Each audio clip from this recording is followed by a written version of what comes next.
Isipin mo ito, isang mangingisda sa Cebu, nagtatali ng bangka, nagbibigay ng utos sa kanyang anak.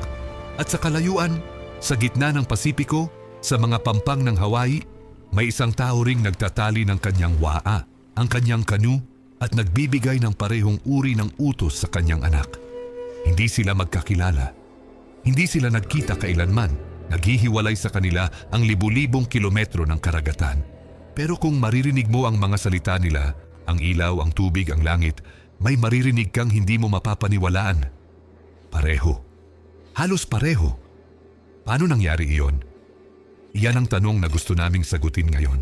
At ang sagot, mas lalim, mas malayo, at mas kamangha-mangha kaysa sa inaasahan mo. Ang Pasipiko ay hindi laging isang hadlang. Sa mga sinaunang tao, ito ay isang daan.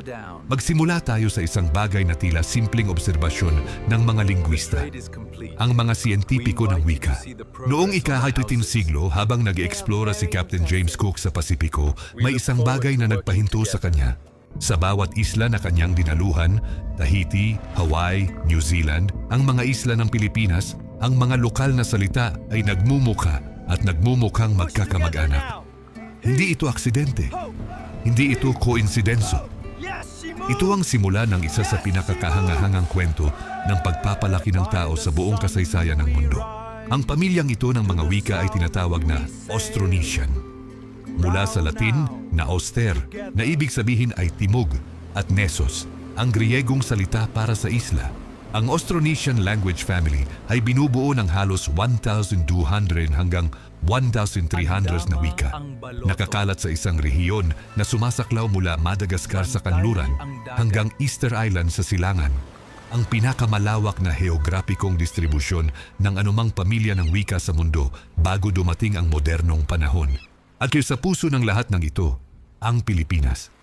Pero huwag nating laktawan ang pinakamagandang bahagi, ang mga salita. Handa kang mabigla. Sa Filipino, ang salita para sa tao ay tao. Sa Hawaiian, kanaka. Pero ang salita nilang kanaka ay nagmula sa isang mas matandang salita sa Proto-Austronesian na tao, nari. Oo, tama ka. Ay ang pinagmulan din ng ating salitang tao. Sa Filipino, ang tubig ay tubig. Sa Malay, air. Pero sa maraming Austronesian na wika sa Pilipinas katulad ng Cebuano at Tagalog, ang ugat ng salita para sa pag-inom at kalikasan ng tubig ay magkakatulad ang resonansya sa Hawaiian na Y, na ang ibig sabihin ay fresh water at itinuturing na sagrado. Sa Filipino, ang bahay ay bahay. Sa Hawaiian, ang hale. Sa Malay, balay. Sa Fijian, vale. Sa Malagasy, ang wika ng Madagascar, isang isla na nasa tabi ng Afrika, Trano, na nagmula rin sa parehong Proto-Austronesian na ugat. Isang pamilya, libu-libong taon, libu-libong kilometro. At ngayon ang tanong na dapat mong itanong sa comments. Aling salita sa sarili mong wika ang pinakakahawig mo sa ibang Austronesian na wika? Isulat mo sa baba. Curious kami. Para maunawaan ang lahat ng ito, kailangan nating bumalik. Malayo. Humigit kumulang 5,000 hanggang 1,000 taon na ang nakalipas. Isang panahon bago ang mga pyramids ng Egypt ay natapos, bago ang Babylon, bago ang karamihan ng mga sibilisasyon na itinuturo sa atin sa paaralan. May isang grupo ng mga tao sa Taiwan ang nagsimulang galaw. Ang mga arkeolohista at lingwista ay tumutukoy sa kanila bilang Proto-Austronesians. Ang mga ninuno ng lahat ng Austronesian na tao. At naninirahan sila sa kung ano ang tinatawag nating Taiwan ngayon o posibleng sa mga lugar na katabi nito sa mainland Southeast Asia. Wala pa silang bakal. Wala pang metal. Pero mayroon silang isang bagay na mas makapangyarihan kaysa sa anumang sandata. Kaalaman sa karagatan. Alam nila kung paano basahin ang mga bituin. Alam nila kung paano basahin ang mga alon. Ang direksyon ng tubig, ang temperatura, ang kulay ng dagat. Alam nila kung paano gamitin ang hangin. At higit sa lahat, alam nila kung paano gumawa ng mga bangka na kayang harapin ang bukas na karagatan. Ang kanilang mga bangka na may outrigger, ang lateral na suporta sa gilid ng bangka para sa balanse, ay isa sa pinakakahangahangang teknolohikal na imbensyon ng sinaunang panahon. Simple sa hitsura, ngunit genius sa disenyo. Kayang tumawid ng mga alon na kayang lumunod ng mas malaking sasakyan. Mula Taiwan, unti-unting lumipat sila pababa sa Pilipinas, at ito ang punto ng pag-akyat. Ang Pilipinas ay hindi lamang isang hintuan, ito ay isang launchpad. Sa loob ng mga siglo, mula sa iba't ibang pulo ng Pilipinas, patuloy na lumabas ang mga grupo ng tao. Ang ilan ay naghahanap ng lupa, ang ilan ay naghahanap ng kalayaan, ang ilan ay tinatakbuhan ng digmaan o kalamidad at sumakay sa karagatan. Ang ilan ay pumunta sa timog, sa Indonesia, sa Borneo, sa Malacca, sa Vietnam, sa Cambodia. Ang ilan ay nakarating sa India. Ang ilan, at ito ang kapanapanabik, ay tumuloy papatimog kanluran hanggang sa Madagascar na may dalang wika, kultura at tradisyon na ngayon ay masisilayan pa rin sa pulo na iyon. Pero ang isa pang grupo, sumakay sila patimog silangan, papunta sa Pasipiko. Ito ang tinatawag ng mga scholar na The Austronesian Expansion, isang pagsalat ng tao sa buong Pasipiko na walang katulad sa kasaysayan ng mundo. Hindi ito nangyari ng sabay-sabay.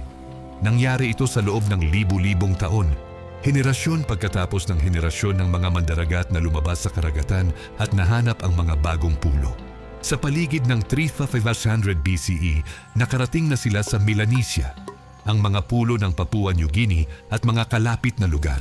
Sa paligid ng 1500 BCE, nakarating sila sa Polynesia, ang malawak na tatsulok ng Pasipiko na kinabibilangan ng Tonga, Samoa at Fiji. At sa paligid ng 400 hanggang 800 CE, ang mga huli sa linya ng mga Polynesian na mandaragat ay nakarating sa isa sa mga pinakamagandang pulo sa mundo, Hawaii. 5,000 kilometro mula sa pinakamalapit na kapuluan. Isang biyahe sa karagatan na walang mapa, walang kompas, walang GPS. Nakarating sila. At ang wika nila, nagdala nila nito. Ngayon nandito ang bagay na gusto naming i-highlight.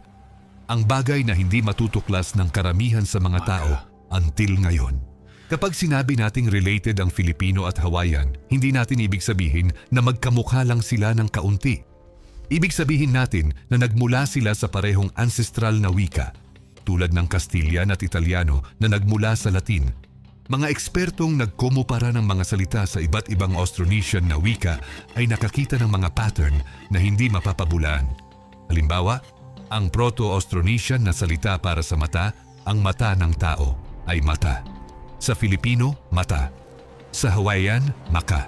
Sa Malay, mata. Sa Malagasy, masu, isang regular na phonological na pagbabago. Sa Fijian, mata. Isang salita. Libu-libong taon. Nakaligtas. Ang salita para sa 5, ang bilang, ay 5 sa Proto-Austronesian. Sa Filipino, 5. Sa Hawaiian, 5 rin, ngunit 5 din ang kahulugan nito, ang kamay na may 5 daliri. Sa Malay, 5. Sa Malagasy, dimi, muli, isang regular na pagbabago. At ang salita para sa araw, ang bituin na nagbibigay ng liwanag sa atin? Sa Filipino, araw. Sa Proto-Polynesian, ang pinagmula ng Hawaiian, ang salitang iyon ay ra, na nagmula sa mas matandang Austronesian na ugat na kalejaw na nagbago sa iba't ibang wika, sa iba't ibang paraan, ngunit ang lahat ay nagpapahayag ng parehong bagay, ang araw, ang liwanag, ang buhay. Hindi ito koinsidensiya. Ito ay kasaysayan. Heto na ang tamang oras para tanungin ka. Sa tingin mo ba, hanggang saan ang naabot ng ating mga ninunong Austronesian? Hawaii? Easter Island? O may mas malayo pa? Isulat ang sagot mo sa comments. At kung gusto mong patuloy makita ang ganitong uri ng content, mga kwento ng kasaysayan na hindi itinuturo sa paaralan, mag-subscribe ka na ngayon. Pindutin mo ang notification bell para hindi ka makapalampas ng episode na tulad nito. Kailangan namin ang iyong suporta para makapagpatuloy. Ngayon bumalik tayo sa mga tao dahil sa likod ng bawat wika ay may mga tao. May mga pamilya. May mga ina na nagpapalaki ng anak. May mga ama na nagtuturo ng pangingisda. May mga lolo't lola na nagkukwento ng mga sinaunang alamat. Isipin mo ang isang pamilyang Austronesian noong halos 2,000 taon na ang nakaraan sa isang pulo sa gitna ng Pasipiko, bago pa man ang Hawaii, bago pa man ang ibang mga pulo na matutuklasan nila. Sa umaga ang mga lalaki ay naghahanda ng bangka. Ang mga kababaihan ay nag-aahit ng niyog, nagpapakulo ng gawang sinaing na pagkain, naghahabi ng tela mula sa pandanus na dahon. Ang mga bata ay natututo ng dalawang bagay ng sabay-sabay, ang pangalan ng mga bituin at ang pangalan ng mga isda. Dahil ang mga bituin ay ang kanilang GPS. Ang mga bituin ay ang kanilang mapa. Ang bawat konstelasyon ay may pangalan. Ang bawat pangalan ay may kwento. At ang mga kwentong iyon ay nagdadala ng impormasyon. Kung saan ang tubig, kung saan ang lupa, kung kailan darating ang bagyo. Ang kaalaman ay nakalagay sa wika. At ang wika ay nakalagay sa mga kanta, sa mga panalangin, sa mga salitang ipinapasa mula henerasyon hanggang henerasyon. Kapag lumipat ka sa isang bagong pulo, dala mo ang iyong wika. At habang tumatagal, ang wika ay nagbabago. Tulad ng lahat ng buhay na bagay, ang mga salita ay lumago, nabago at sumuporta sa bagong kapaligiran. Pero ang ugat ay nananatili. Mayroon pang isang dimensyon ng kwentong ito na kailangan nating talakayin. Ang sukat ng ganitong pakikipagsapalaran. Ang distansya mula sa Pilipinas papunta sa Polynesia at sa huli papuntang Hawaii ay higit sa 3,000 kilometro. Para maunawaan iyon, ang buong Pilipinas mula Batanes hanggang Tawi-Tawi ay humigit kumulang 1,950 kilometro. Ang distansyang tinawid ng mga Austronesian na mandaragat ay halos 5 beses na haba ng Pilipinas sa isang bangka sa gitna ng bukas na karagatan nang walang kahit anong modernong teknolohiya. Ito ang pinakamalaking pakikipagsapalaran ng tao sa kasaysayan na hindi pinag-usapan ng sapat. Si Thor Heyerdahl, ang Norwegian na manlalayag, ay sumubok noong 1947 na patunayan na posible ang ganitong pagtawid sa Pasipiko sa pamamagitan ng kanyang Kon-Tiki expedition gamit ang isang balsa raft. Nakarating siya sa Polynesia, ngunit ang direksyon ng kanyang argumento ay baliktad. Naniwala siyang galing South America ang mga Polynesian. Pinatunayan ng DNA evidence na ito ay hindi ganap na tama. Ang pangunahing pagmumulan ay Austronesian, Pilipinas, Taiwan, Southeast Asia. Bagaman interesante, ang ilang genetic na pag-aaral ay nagpapakita rin ng ilang koneksyon sa South America sa bandang huli ng kasaysayan ng Polynesia. Isang pahiwatig na ang mga Polynesian ay posibleng nakarating din sa South America sa ilang punto. Ngunit ang punong ugat ng kanilang wika at kultura ay Austronesian. At ang pinakamalinaw na ebidensya, ang mga salita. Ang Hawaiian language ay isang miyembro ng tinatawag na Polynesian branch ng Austronesian family. Kasama nito ang Samoan, Tongan, Maori, Tahitian at Rapa Nui, ang wika ng Easter Island.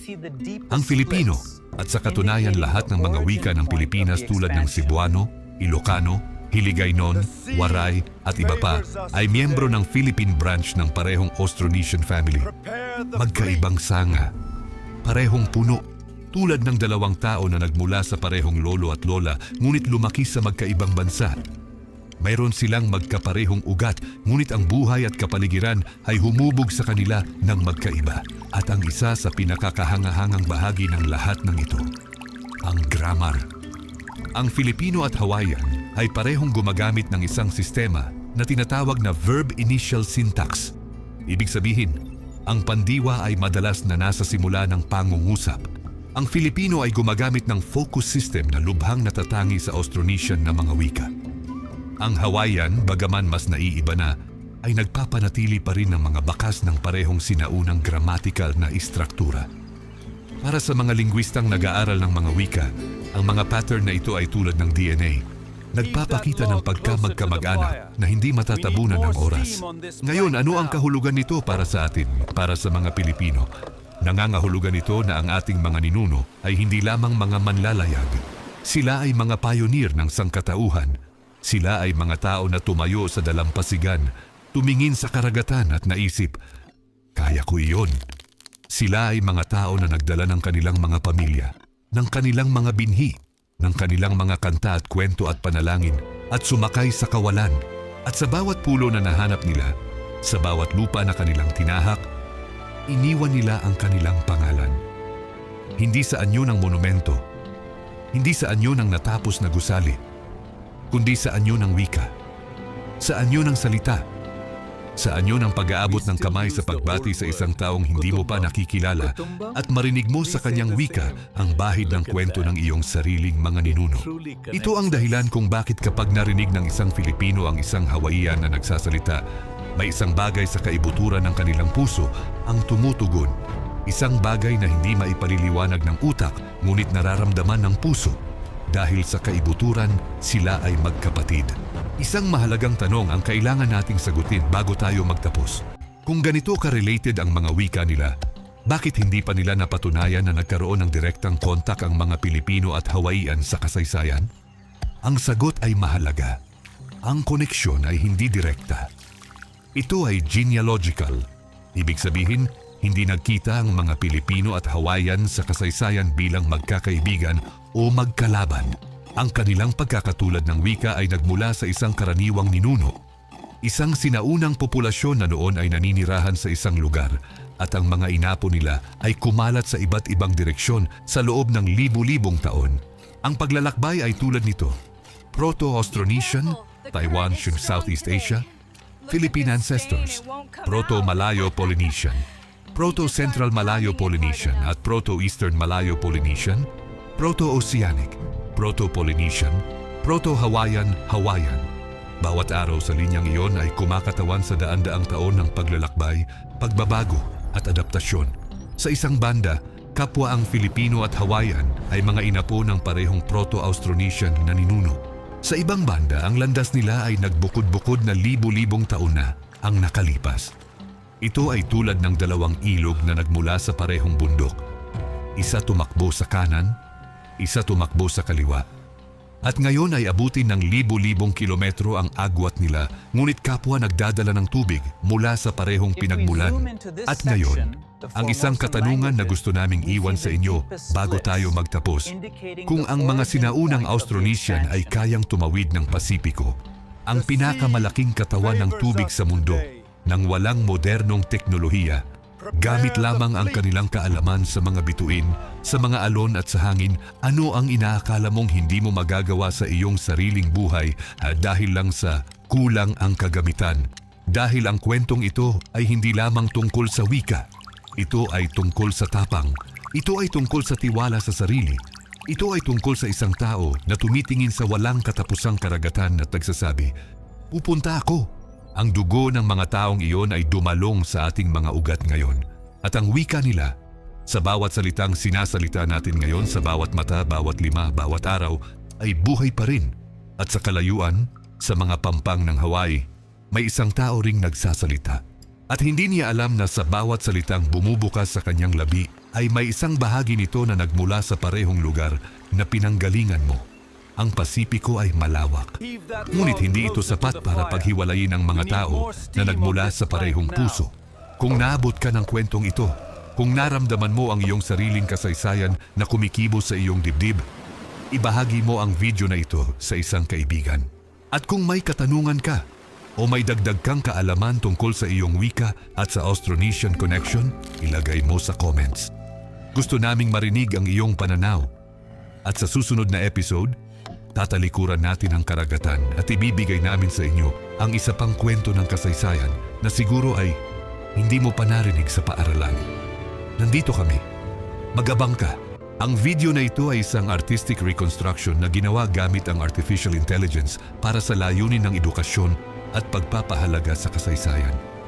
Ang mga rekonstruksyon ng tanawin, kapaligiran at kaanyuan ng mga tao ay batay sa makasaysayang at lingwistikong pananaliksik, ngunit hindi perpektong kumakatawan sa aktwal na mga tao o eksaktong lugar na mula sa nakaraan.